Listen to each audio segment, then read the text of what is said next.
नमस्कार दोस्तों, स्वागत है। आशा करता हूँ आप सभी स्वस्थ हों।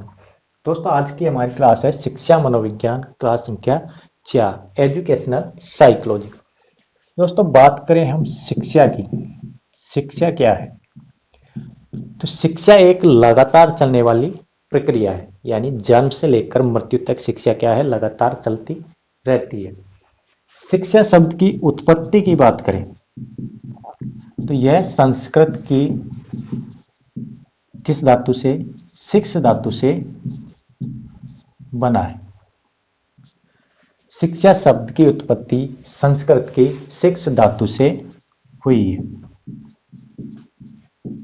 किस धातु से? शिक्ष धातु से हुई है।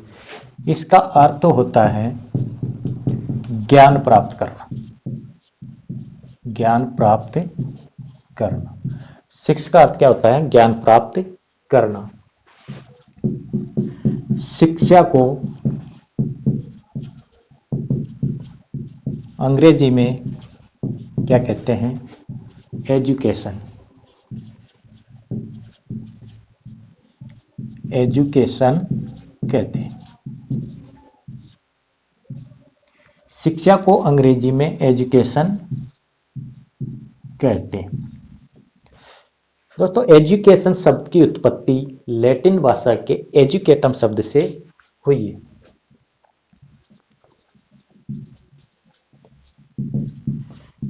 एजुकेशन शब्द की उत्पत्ति किससे हुई है? लैटिन भाषा के एजुकेटम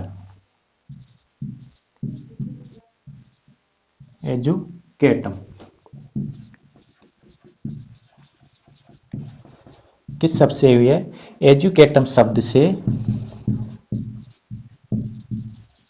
हुई है। शिक्षा शब्द की उत्पत्ति संस्कृत भाषा की शिक्ष धातु से हुई है। शिक्ष का अर्थ होता है ज्ञान प्राप्त करना। शिक्षा को अंग्रेजी में क्या कहते हैं? एजुकेशन कहते हैं। एजुकेशन शब्द की उत्पत्ति भी लैटिन भाषा के किस शब्द से हुई है? एजुकेटम शब्द से हुई है। एजुकेटम शब्द भी दो शब्दों के योग से बना है।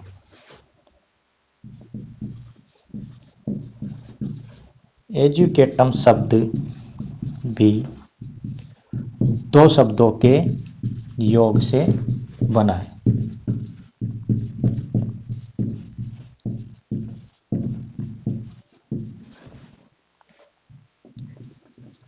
कौन कौन से?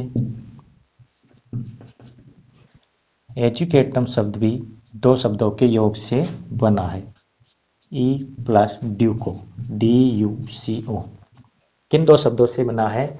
ई प्लस ड्यूको शब्द से क्या बना है? आपका एजुकेटम शब्द बना है। यहां तक का स्क्रीनशॉट ले सकते हैं। इसके बाद आता है हमारा ई और ड्यूको का मतलब क्या होता है।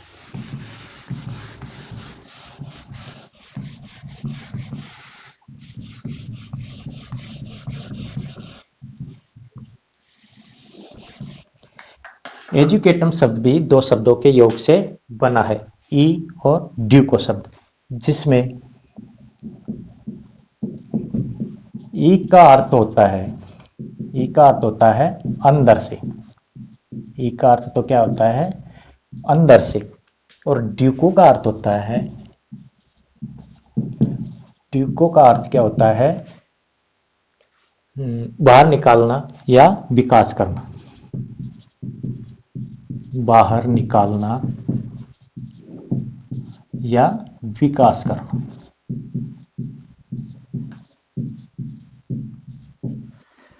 एजुकेटम शब्द दो शब्दों के योग से बना है, ई और ड्यूको, जिसमें ई का अर्थ तो होता है अंदर से और ड्यूको का अर्थ होता है बाहर निकालना या विकास करना। बाहर निकालना या विकास करना, अर्थात शिक्षा मनुष्य की आंतरिक शक्तियों का क्या करती है? विकास करती है।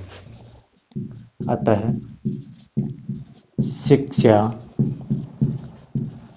मनुष्य की आंतरिक या अंदर से आंतरिक शक्तियों का क्या करती है? विकास करती। शिक्षा का मतलब क्या हुआ कि शिक्षा मनुष्य की आंतरिक शक्तियों का विकास करती है। ई यानी अंदर से, और ड्यूको का अर्थ है बाहर निकालना या विकास करना। जो अंदर की जो शक्तियां होती है उनको बाहर निकालने का काम कौन करती है? शिक्षा करती है। यानी शिक्षा मनुष्य की आंतरिक शक्तियों का विकास करती है।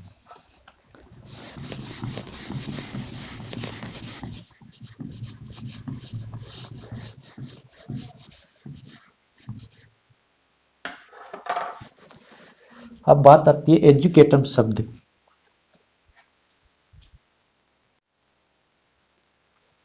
एजुकेटम एजुकेटम शब्द भी एजुकेटम शब्द लैटिन भाषा के दो शब्दों से बना है। दो शब्दों से बना है। एजुकेटम शब्द लैटिन भाषा के दो शब्दों से बना है। पहला है एजुकेयर, एजुकेयर, और दूसरा है आपका एजुशियर। ये तो हो गया एजुकेयर और यह हो गया एजुशियर। थोड़ा स्पष्ट लिख देता हूं।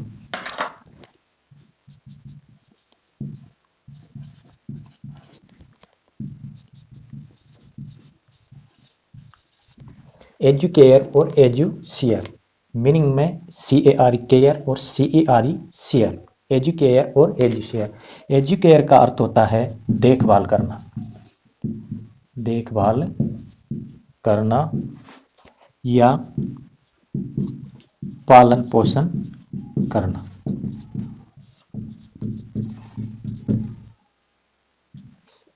एजुकेयर का अर्थ होता है देखभाल करना या पालन पोषण करना, और एजुशियर का अर्थ होता है विकास करना। एजुशियर का अर्थ होता है विकास करना। अतः शिक्षा मनुष्य की आंतरिक शक्तियों का विकास करती है। एजुकेटर शब्द लैटिन भाषा के दो शब्दों से बना है, एजुकेयर और एजुशियर। एजुकेयर का अर्थ होता है देखभाल करना या पालन पोषण करना, और एजुशियर का अर्थ होता है विकास करना। इस प्रकार शिक्षा क्या करती है? मनुष्य की आंतरिक शक्तियों का विकास करती है, यानी कि मनुष्य के अंदर की योग्यताओं, क्षमताओं, गुणों आदि को क्या करती है? बाहर निकालती। यानी हम कह सकते हैं इस प्रकार शिक्षा मनुष्य की अंतर्निहित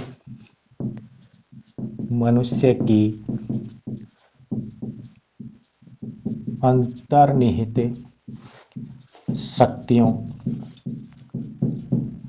योग्यताओं, क्षमताओं और गुणों, मनुष्य की अंतर्निहित शक्तियों, योग्यताओं, गुणों,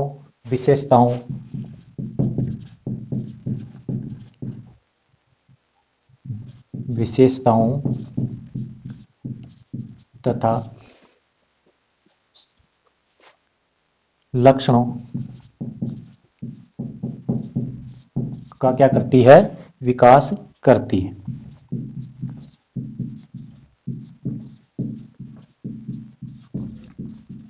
यानी शिक्षा मनुष्य की अंतर्निहित शक्तियों, योग्यताओं, क्षमताओं, गुणों, विशेषताओं तथा लक्षणों का क्या करती है? विकास करती है। अर्थात शिक्षा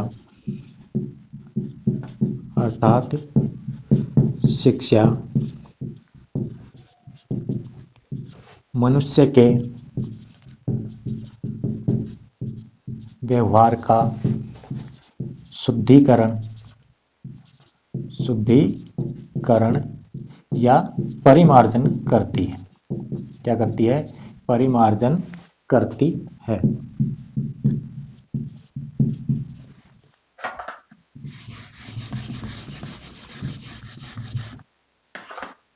शिक्षा मनुष्य के व्यवहार का शुद्धिकरण करती है या उसका परिमार्जन करती है। किसका? मनुष्य के व्यवहार का परिमार्जन करती है। इसलिए शिक्षा को क्या कहा जाता है? इसलिए शिक्षा को मनुष्य का क्या कहा जाता है? तीसरा नेत्र कहा जाता है। क्या कहा जाता है? तीसरा नेत्र कहा जाता है।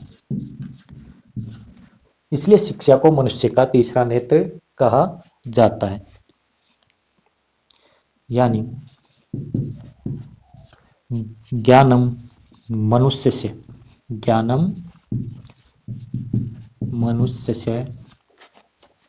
तृतीय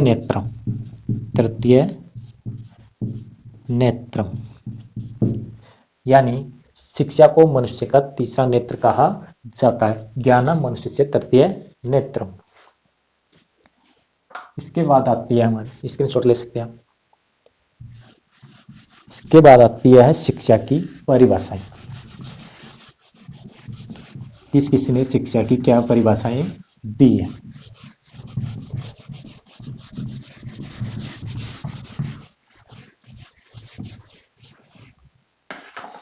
शिक्षा की परिभाषाएं।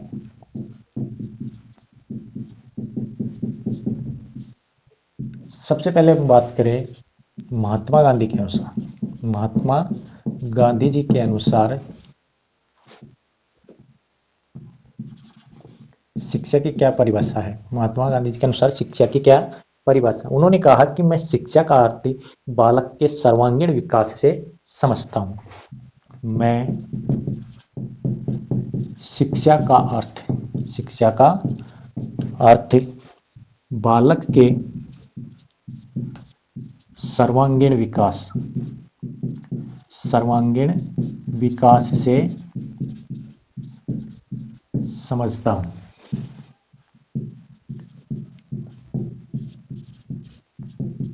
मैं शिक्षा का अर्थ बालक के सर्वांगीण विकास से समझता हूं। यह किसकी परिभाषा है? महात्मा गांधी की परिभाषा है। दूसरे नंबर पर आती है स्वामी विवेकानंद। स्वामी विवेकानंद जी ने क्या कहा है?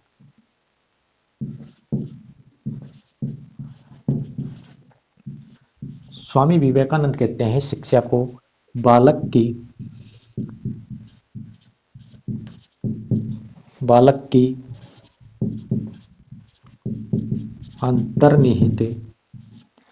अंतर्निहित शक्तियों की पूर्णता अभिव्यक्ति क्या है? शिक्षा है। अंतर्निहित शक्तियों की पूर्णता अभिव्यक्ति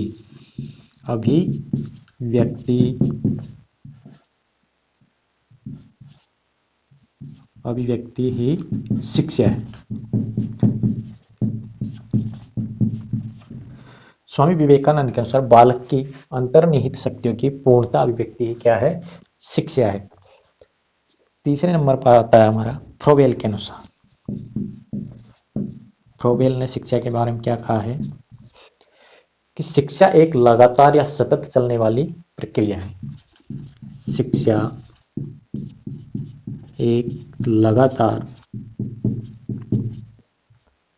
या सतत चलने वाली क्या है? प्रक्रिया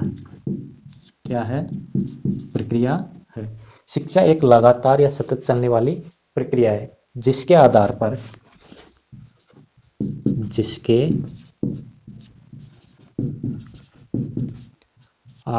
पर व्यक्ति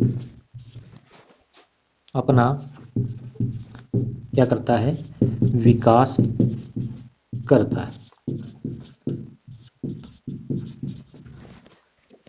गांधी जी कहते हैं मैं शिक्षा का अर्थ बालक के सर्वांगीण विकास से समझता हूं।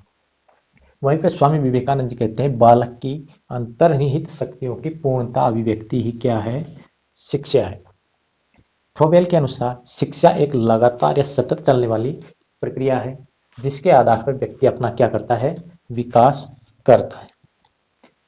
इसी के साथ आज की क्लास यहीं तक। फिर मिलते हैं अगली कक्षा में। धन्यवाद।